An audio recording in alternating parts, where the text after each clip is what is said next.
Joining me is New South Wales Independent MP Tanya Mihalich and former New South Wales Police Minister David Elliott. Hi to both of you. Thanks so much for joining me. Now, I want to start with this story that military chiefs have begun high-level talks about potential Australian involvement in Gaza peacekeeping operations should Anthony Albanese call on the military to provide air, navy, army or tactical support for peace, of course, which was brokered this week by Donald Trump. Now, David, I know that you were once a peacekeeper, a young army officer.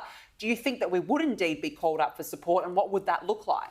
Well, I think we should. I think we should offer it. I think we should be proactive. I mean, remember, Australians have served in the Middle East to stop Islamic terrorism since 1885. We went over to the Sudan in 1885, and I think and since then we continue to have a presence in the Sinai Peninsula as observers. So we're ready to do it. What would it be? Well, it depends. Do they want specialists? Do they want an army medical team? Do they want intelligence support? Do they want, like David Hurley led into Somalia in the mid-1990s, a battalion, a full infantry battalion? But I think at the moment the operational tempo of the Australian Defence Force lends itself to being there. I think we should do it. I think we've been vocal enough about what we want, and you can't say that we want a separate state there without offering the type of security that state would require. Yeah, look, fair enough. And as you mentioned, I mean, we've had a long history of peacekeeping.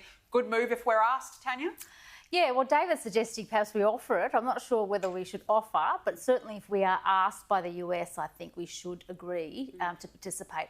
In the end, the US, and I think Donald Trump has said he doesn't want to actually be on the ground himself, or the US themselves. They want the Arab League and the neighbouring countries to play a big role.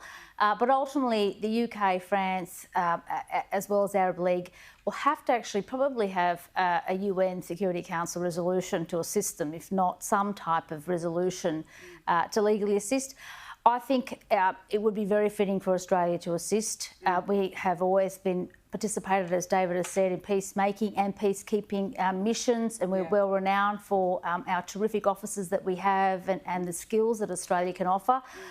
Look, it requires a global solution. This is, the world has been a standstill for 2 years now, and we need a global solution, and we're going to need everybody to play their role, and I think Australia will have to play their role. And I think you've already seen, it seems like the Australian government is getting ready for that. Yeah, it seems that way, definitely. And I hope that the opposition will support it, and there'll be a full support, although I imagine the Greens won't support this. Well, the Greens would never support it. I'm just glad that we're now talking about peacekeeping missions, and we've gone from war and finally we're actually seeing some progress. Well done, Donald Trump.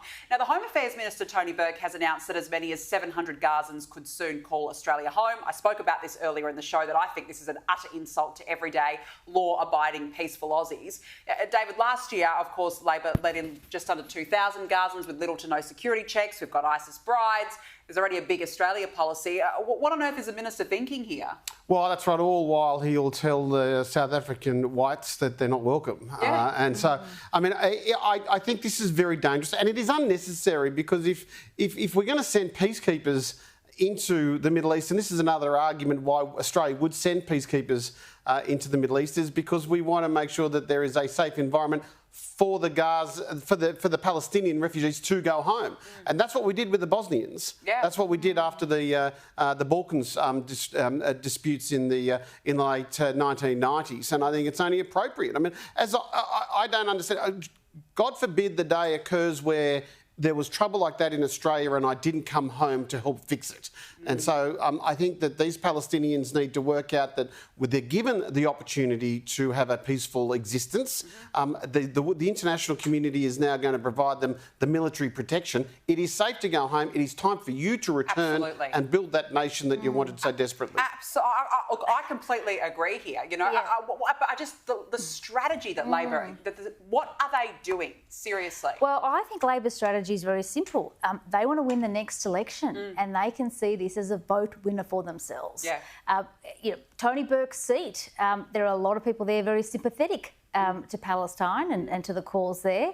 So he is bringing in people that he knows will suit the demographic of his electorate and help Labor win and continue to hold some of these southwest and Western Sydney seats. So this is a political strategy on the part of Tony Burke. This is not a refugee or humanity, project for him. It's not about caring about these people. This is about building the numbers so that Labor can win the next election and appeasing the union movement and the Labor branches, where he's got a lot of people there. I mean, where did the grassroots campaign start for Gaza and for Palestine in Australia? It started in the Labor Party in the national and state conferences. This is the problem, and that's what this is about for Tony Burke. It's very political. It's just virtue signalling. It's completely virtue signalling. Well, remember the citizenship. Everyone got a citizenship before the election. And now the everyone's selfies coming. at the airport. Selfies, and now the meet and greet at the airport never ends.